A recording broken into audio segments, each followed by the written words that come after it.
জুবায়ের আলম জিকু, আপনি খুব গুরুত্বপূর্ণ একটা প্রশ্ন করেছেন। আহ, বলেছেন ইসলামে তালাক দেওয়ার পদ্ধতি সম্পর্কে জানতে চাই এবং হিল্লা বিবাহ সম্পর্কে রাসূলুল্লাহ সাল্লাল্লাহু আলাইহি সাল্লাম কি বলেছেন। এটা পুরোপুরি একটা বড় লেকচারের বিষয়। তালাকের পদ্ধতি জানতে হলে তালাকের প্রকার জানতে হবে, সুন্নি তালাক বেদঈ তালাক সম্পর্কে জানতে হবে, তাই না? এগুলো না জানলে তালাকের আসলে সঠিক পদ্ধতিটা অনেকেরই অগোচরে থেকে যাবে এবং অনেকে এটা জানবেন না। আর হিল্লা বিবাহ আমাদের সমাজে প্রচলিত একটা অত্যন্ত গর্হিত কাজের একটা মধ্যে গণ্য, নিকৃষ্ট বলে আমাদের ওলামায়ে কেরাম এটাকে চিহ্নিত করেছেন। এবং নবী সাল্লাল্লাহু আলাইহি সাল্লামও এই হিল্লা বিবাহের সাথে সম্পর্কিতদেরকে লানত করেছেন এবং আরো অনেক কিছু বলেছেন। আমি আজকে তালাক সম্পর্কে আসলে দীর্ঘ আলোচনায় না গিয়ে হিল্লা বিবাহ সম্পর্কে একটু কথা বলতে চাই। তালাক সম্পর্কে শুধু এতটুকুই বলবো যে ইসলাম চায় আমাদের পরিবারগুলো যেন দীর্ঘস্থায়ী হয়। পরিবার কিভাবে তৈরি হয়? পরিবার তৈরি হয় বিবাহ প্রথার মধ্য দিয়ে। তাহলে বিবাহ হচ্ছে একটা বন্ধন, একটা সামাজিক বন্ধন, এবং বিবাহ এটা একটা শরঈ বন্ধন, একটা ইসলামিক বন্ধন। ইসলামিক নীতিমালার আলোকেই মুসলিমরা বিবাহ বন্ধনে আবদ্ধ হয়, এবং তার শর্তগুলো যদি মিস হয়ে যায় তাহলে সেই বিবাহটা কিন্তু শুদ্ধ হয় না। আর হিল্লা বিবাহের কথা আপনি বলছেন, তাহলে বিবাহের সাথে হিল্লা বিবাহের এই আলোচনাটাও চলে আসার কথা। আমি একটু পরে সে আলোচনাটা করছি। বিবাহ কোনো কারণে ব্যর্থ হয়ে গেল এবং স্বামী এবং স্ত্রী তারা যদি একমত হয় যে এই বিবাহ আমাদের জন্য সফল হয়নি এবং আমাদের বিচ্ছিন্ন হয়ে যাওয়াটাই হচ্ছে আমাদের জন্য বেটার বা আমাদের জন্য কল্যাণকর, তখন তারা শরিয়া নির্ধারিত পন্থায় তালাকের এই সুন্দর ম্যানেজমেন্টে যায়। ইসলামী শরিয়া বলছে তালাক দিতে হবে সুন্নাহ পন্থায়, এবং তালাক দিতে হবে এমন এক তোহরে যে তোহরে স্বামী স্ত্রীর কোনো মেলামেশা হয় নাই, এবং তালাক দিতে হবে একটা করে। ফলে একটা তোহর, তোহর বলতে আসলে যে সমস্ত বালিগা নারী আছেন বিবাহিতা, তাদের যখন মিনিস্ট্রুয়েশন বা মাসিকটা শেষ হয়ে যায় তারপর তিনি পবিত্র হন। এই যে পবিত্র হওয়ার সময়টা, এটাকে তোহর বলা হয়। এই তোহরে স্বামী স্ত্রীর সাথে কোনো রকম মেলামেশার আগেই তাকে একটি তালাক দিবেন। আমরা শুরুতেই বলেছি তালাকটা শুড বি মিউচুয়াল, অর্থাৎ পারস্পরিকভাবে তারা বুঝবেন এবং একমত হবেন যে তারা তালাক ছাড়া আসলে তাদের কোনো গত্যন্তর নেই এবং তাদের এই পারিবারিক জীবন সফল নয়। তাহলে এইভাবে তারা তালাক দেবেন। তাহলে এরকম এক তোহরে একটা তালাক হবে, এরকম দ্বিতীয় তোহরে দ্বিতীয় তালাক। যদি তিনি দ্বিতীয় তালাকটা দিতে চান, আর যদি তিনি তিন তালাক দিতে চান, তাহলে একসাথে দেওয়া যাবে না, তাকে আরেকটা তৃতীয় তোহরে, যেখানে স্বামী স্ত্রী মেলামেশা হয়নি, সেখানে তিনি তালাক দেবেন। তার মানে তারা প্রতিবার তালাক দেওয়ার পর চিন্তা ভাবনা করার অবকাশ থাকবে যে তারা কি আসলে এই তালাকের পরে এখন কি ফিল করছেন যে তারা সংসারে ফিরবেন, তাহলে সেই সুযোগটা তাদের থাকবে। কিন্তু তারা যদি ফিল করেন যে না, সেই সুযোগটা দরকার নাই, তাহলে তারা একাধারে একাধিক তালাকে যেতে পারেন। কিন্তু তিন তালাকের পরে তাহলে চিরতরে তাদের মধ্যে তালাকে বায়েন হয়ে যাবে। কিন্তু কোনো বুদ্ধিমান দম্পতি যদি চায় যে তারা এক তালাকের মধ্যেই সীমাবদ্ধ থাকবেন এবং তালাকের পরে যে ইদ্যতটা আছে, স্ত্রী সে ইদ্যতটা পালন করে, তখন তাদের মধ্যে ফুল সেপারেশনটা চলে আসবে। তবে যেহেতু তালাক একটা হয়েছে, তাহলে সেক্ষেত্রে তাদের জন্য সুযোগ থাকবে, তাদের জন্য অপশন থাকবে যে তারা যদি চান ইদ্যতের পরে, তারা যদি চান তারা আলাদা জীবনযাপন করে স্ত্রী অন্য জায়গায় বিবাহ বসতে পারে, আর স্বামীর জন্য তো অন্য জায়গায় বিবাহ করা এটা জায়েজ আছে। কিন্তু তারা যদি চান আবার তারা নতুন করে বিবাহ বন্ধনে আবদ্ধ হতে পারেন নতুন আকদুল কেরানের মাধ্যমে। তাহলে এই সুযোগটা থাকাটাই তো বাঞ্ছনীয়, তাই না? অনেকেই তিন তালাক দেওয়ার পরে কান্নাকাটি করে মুফতি সাহেবদের কাছে আসেন যে আমাকে আমার আবার পারিবারিক বন্ধনে আবদ্ধ করে দেন, আমরা স্বামী স্ত্রী ভুল করেছি, আমরা না বুঝে রাগের মাথা তালাক দিয়ে দিয়ে ইত্যাদি নানা কথা। তারা অনেক গল্প তৈরি করেন এবং অনেক রকম কথা বানিয়ে বানিয়ে বলে তারা আবার মুফতি সাহেবের কাছ থেকে তারা সংসারে ফেরার সুযোগটা তৈরি করতে চান। এই জন্য আপনি কখনোই 3 তালাকে যাবেন না। 3 তালাক একসাথে দিলে হবে কিনা এটা নিয়ে বড় ইখতিলাফ আছে, তবে এটা শরীয়তে নিষিদ্ধ একটি কাজ, এটা কবিরা গুনাহের কাজ একসাথে 3 তালাক দেওয়াটা। দিলে হবে কিনা আমরা সেই সমাধানে আজকে যাব না, তা নাহলে এটা বিশাল একটা লেকচার হয়ে যাবে। কেউ যদি 3 তালাক দিয়ে ফেলে, আমি ধরে নিলাম 3 তালাক দিল এবং সেটা কার্যকর হলো। 3 তালাক যদি 3 মাসে আলাদা আলাদা করে 3 তোহরে দেন, তাহলে সর্বসম্মতিক্রমে এটা কার্যকর হয়ে যাবে। এইভাবে 3 তালাক দেওয়ার পরে যদি এখন তারা সংসারে ফিরতে চায়, তার কোনো সুযোগ নাই। তার একটাই সুযোগ আছে, যেটি আল কোরআন বলছে যে এই মহিলা স্বেচ্ছায় যদি অন্য কোনো নারীর সাথে তার অলির অনুমতিক্রমে বিবাহ বন্ধনে আবদ্ধ হন, তাহলে সেই স্বামী যদি স্বেচ্ছায় তাকে তালাক দেয়, অর্থাৎ তাদের দুজনের মিউচুয়াল অথবা স্বামী কোনো কারণে স্বেচ্ছায় তাকে তালাক দিল, এই অবস্থায় সেই তালাকের পরে তারা যদি তাদের সম্পর্ক একদম মানে পুরোপুরি বিচ্ছিন্ন করে ফেলেন মহিলার ইদ্যতের পরে, দ্বিতীয় ঘর করার পরে এই মহিলা, তাহলে তার প্রথম স্বামীর জন্য আবার তাকে বিবাহ করা জায়েজ হবে। এই যে একটা সুযোগ শরিয়া রেখে দিয়েছে, সেই সুযোগকে কাজে লাগানোর জন্য যেই বিবাহের প্রচলনটা আমাদের এই ভারতীয় উপমহাদেশে এবং বিশেষ করে বাংলাদেশে হয়েছে, এটাকেই বলা হয় হিল্লা বিবাহ বা নিকাহুত তাহলিল। নিকাহুত তাহলিল, নিকাহুত তাহলিল সম্পর্কে বিশুদ্ধ মত হচ্ছে যে এই বিবাহ শুদ্ধ নয় এবং এই বিবাহ জায়েজ নয়। এখানে দেখেন, নিকাহুত তাহলিল যিনি তালাক দেবেন তিনি যদি ব্যবস্থা করেন অথবা নারী নিজে যদি ব্যবস্থা করে, কোনো অবস্থাতে এটা জায়েজ হবে না। এ ব্যাপারে ওলামায়ে কেরামের বক্তব্য আমরা তুলে ধরছি। তার আগে বলি, নিকাহে তাহলিলের 2টো পদ্ধতি আছে। একটা হচ্ছে যিনি তালাক দিয়ে দিলেন, যে প্রথম স্বামী, তিনি দেখলেন যে 3 তালাক তো হয়ে গেল, এখন তার স্ত্রী তার জন্য আর হালাল নয়, তখন তিনি কি করলেন, একজন ব্যক্তির সাথে কন্ট্রাক্ট করলেন যে তার স্ত্রীকে বিবাহ করে আবার ছেড়ে দিবে খুব অল্প সময়ের মধ্যে, হয় কয়েক ঘন্টার জন্য বা কয়েকদিনের জন্য বিবাহ করে তার স্ত্রীকে হালাল করে দিবে তার জন্য, তখন তিনি আবার তাকে বিবাহ করবেন। এটা একটা সূরা, এবং বিনিময়ে তিনি তাকে কিছু সম্পদও দিয়ে দিবেন। এটাই হয় সাধারণত কন্ট্রাক্ট, মানেই হচ্ছে সেখানে কিছু অর্থনৈতিক লেনদেন হয়। দ্বিতীয় হচ্ছে কোনো একজন ব্যক্তি প্রথম স্বামীর সাথে চুক্তি করা ছাড়াই বা টাকার বিনিময় ছাড়াই এই মহিলাকে বিবাহ করলেন, এই নিয়তে যে তিনি এই মহিলাকে বিবাহ করে 1 দিন বা 2 দিন বা কয়েকদিন বা কয়েক ঘন্টা রাখবেন, যাতে করে এই মহিলা তার প্রথম স্বামীর জন্য হালাল হয়ে যায়। বুঝতে পেরেছেন? 2টো সূরা। প্রথম সূরাতে প্রথম স্বামী কন্ট্রাক্ট করে, দ্বিতীয় সূরাতে প্রথম স্বামী কোনো কন্ট্রাক্ট করে না, তবে হয়তো তার পরিচিত কোনো একজন ব্যক্তি তাকে বিবাহ করে তার প্রতি দয়া করে, অথবা এই দম্পতির প্রতি দয়া করে, যে তাকে বিবাহ করে 1 দিন বা 1 ঘন্টা বা কয়েক ঘন্টা রেখে, মানে তাদের সাথে মেলামেশা হওয়ার পরে আবার নতুন করে তালাক দিয়ে প্রথম স্বামীর জন্য তিনি তাকে হালাল করবেন। তো এই প্রসঙ্গে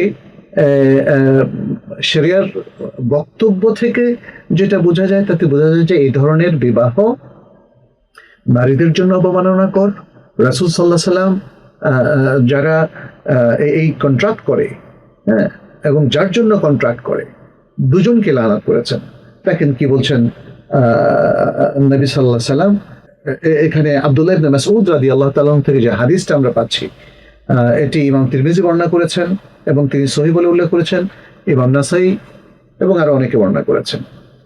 আব্দুল্লাহ ইবনে মাসউদ রাদিয়াল্লাহু তাআলা বলছেন, লাআনা রাসূলুল্লাহ সাল্লাল্লাহু আলাইহি সাল্লাম আল মুহাল্লালা ওয়াল মুহাল্লালা লাহু।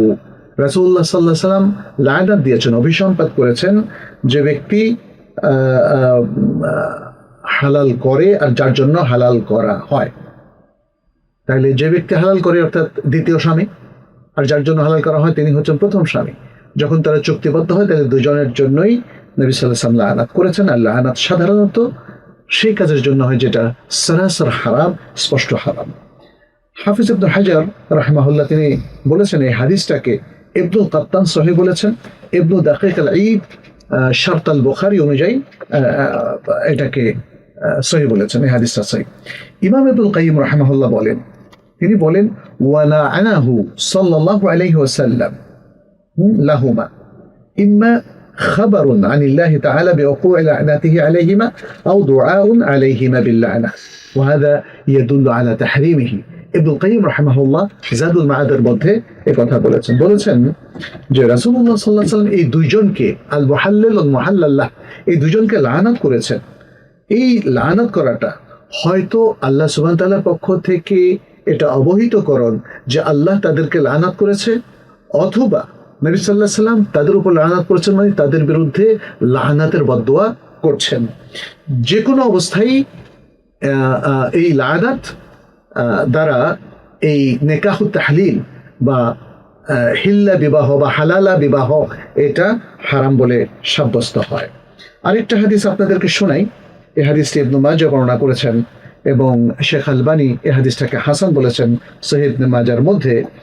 উকবা ইবনে আমির রাদিয়াল্লাহু তাআলা আনহু থেকে বর্ণিত, ক্বালা ক্বালা রাসূলুল্লাহ সাল্লাল্লাহু আলাইহি ওয়াসাল্লাম আলা উখবিরুকুম বিত-তাইসিল মুস্তাআর قالوا بلى يا رسول الله قال هو المحلل لعن الله المحلل والمحلل له।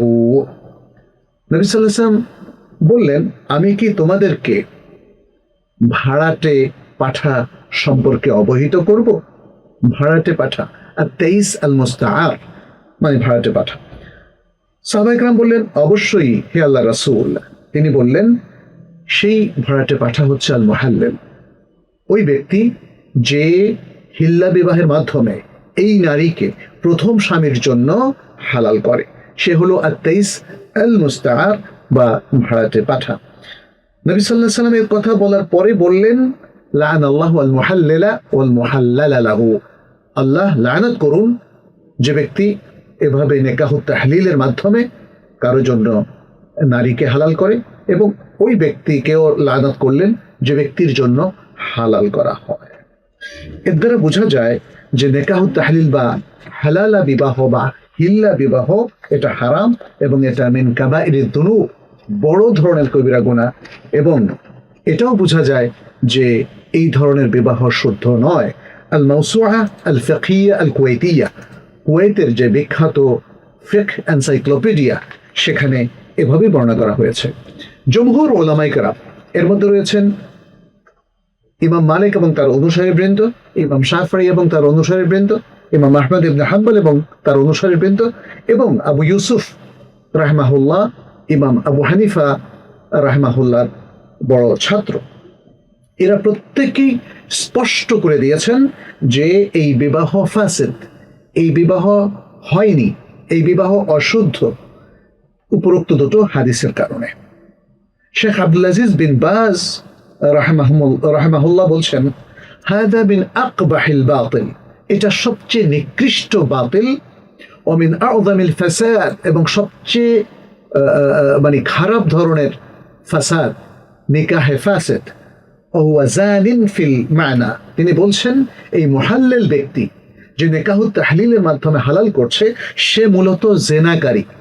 এটা শেখ বিন বাজ স্পষ্ট করেছেন, ও হুয়া জানিন ফিল মানা লিআন্নাহু মা তাযাওয়াজাহা লিতাকুনা যাওজাতান, কারণ সে তার নিজের স্ত্রী হওয়ার জন্য তাকে বিবাহ করেনি। ইত্যাদি আরো অনেক সুন্দর সুন্দর কথা বলেছেন, আমি একটু স্কিপ করে গেলাম। আপনারা ফাতোয়া শেখ বিন বাজ 20 নম্বর খণ্ডের 277 নম্বর পৃষ্ঠায় এটা দেখে নেবেন। আচ্ছা, এরপরে সৌদি আরবের আল-লাজনা দাইমা লিল ইফতা, এটা অত্যন্ত স্বীকৃত বিশ্ববিখ্যাত একটা স্থায়ী ফাতোয়া কমিটি। এখানকার ওলামায়ে কেরাম কি বলেছেন শুনেন, এবং এটা ফাতাওয়া আল-লাজনা দাইমার 18 নম্বর খণ্ডের 439 নম্বর পৃষ্ঠায় এসেছে। তারা বলেছেন, ইযা তাযাওয়াজা আর-রাজুলু আল-মারআতা বিশারতি আত-তাহলিল আও দাওয়াহু আও ইত্তাফাকা আলাইহি ফাল আকদু বাতিলুন ওয়ান নিকাহু গায়রু সাহিহিন। বলেছেন, যখন কোনো ব্যক্তি কোনো নারীকে হালাল করার শর্তে বিবাহ করে, অর্থাৎ প্রথম স্বামীর জন্য হালাল করার শর্তে বিবাহ করে, অথবা সেই নিয়ত করে, অর্থাৎ শর্ত করলো না বাট মনে মনে সে নিয়ত করলো, অথবা দুই পক্ষ প্রথম স্বামী এবং এই দ্বিতীয় ব্যক্তি তারা এর উপর চুক্তি করলো, তাহলে এই অবস্থায় যে হিল্লা বিবাহটা হয় সেটা বাতিল। ও নিকাহু গায়রু সাহিহ, এবং বিবাহটা এটা সহিহ নয়। শেখ মোহাম্মদ বিন সালেহ বিন উসাইমিন বিশ্ববিখ্যাত জ্ঞানের আরেক দিকপাল রাহিমাহুল্লাহ রাহমাতান ওয়াসিআ, তিনি কি বলছেন শুনুন। তিনি বলছেন ইযা নাওয়া যাওজু الثاني أنه متى حللها للأول طلقها فإنها لا تحل للأول والنكاح باطل। তিনি বলেছেন যখন দ্বিতীয় স্বামী এই নিয়ত করে যে যখনই তিনি তার মিলনের মাধ্যমে এই মহিলাকে প্রথম স্বামীর জন্য হালাল করে দেবেন, তখনই তিনি তাকে তালাক দিয়ে দেবেন। অর্থাৎ হালাল করার কাজটা সমাধা হওয়ার পরে এই নারীকে তিনি তালাক দিয়ে দিবেন, এইটা যখনই তিনি নিয়ত করবেন এই দ্বিতীয় স্বামী দ্বিতীয় ব্যক্তি, ফাইন্নাহা লা তাহিল্লু লিল আউয়াল, তাহলে এই কাজ করার পরেও এই নারী প্রথম স্বামীর জন্য হালাল হবে না। ওয়ান নিকাহু বাতিলুন, এবং এই নিকাহটা বাতিল। এর দলিল নিয়ে তিনি দীর্ঘ আলোচনা করেছেন, আমি সেটা আলোচনা যাচ্ছি না। আমি পরিশেষে এই কথার আলোচনাটা শেষ করব শেখুল ইসলাম ইবনে তাইমিয়া রাহিমাহুল্লাহ একটি মানে তার কথা দিয়ে। শেখুল ইসলাম ইবনে তাইমিয়া রাহিমাহুল্লাহ একই সিয়াকের মধ্যে একই ভাষ্যে তিনি এই নিকাহুত তাহলিল বা হিল্লা বিবাহের অনেকগুলো সুয়ার বর্ণনা করেছেন, এবং এগুলো সবগুলোকে তিনি নিকাহুত তাহলিল এর মধ্যে গণ্য করেছেন, যেই নিকাহুত তাহলিলটা মূলত মুহাররাম এবং বাতিল, অর্থাৎ হারাম এবং বাতিল। এটা কখনো কোনো অবস্থাতেই কোনো বিবেচনাতেই এটা শুদ্ধ নয়। আলা রাহিমাহুল্লাহ, শেখুল ইসলাম ইবনে তাইমিয়া রাহিমাহুল্লাহ বলেন নিকাহুল মুহাল্লিল হারামুন বাতিলুন লা ইয়াফিদুল হিল্লা।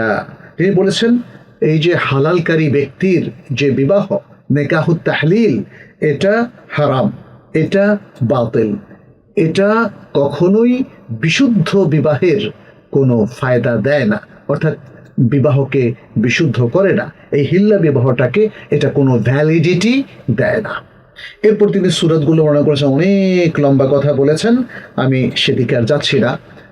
তো এতগুলো রেফারেন্সের পর প্রিয় মুসলিম ভাই এবং বোনেরা, আমার মনে হয় আপনারা কনভিন্সড হবেন যে নিকাহুত তাহলিল বা হিল্লা বিবাহ নিয়ে আজকে যে মুসলিম সমাজের ইমেজ ক্ষুণ্ণ করা হচ্ছে, ইমেজ সংকট এখন দেখা দিয়েছে, এই ব্যাপারে আমাদের সোচ্চার হওয়া উচিত।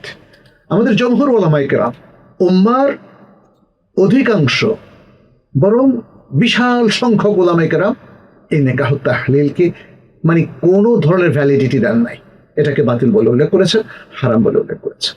অতএব আসুন আমরা সচেতন হই, এরকম নিকৃষ্ট কাজে কখনোই যেন আমরা সমর্থন না যোগাই এবং এটাকে কোনোভাবেই সমর্থন না করি। আল্লাহ আমাদেরকে বোঝার তৌফিক দান করুন।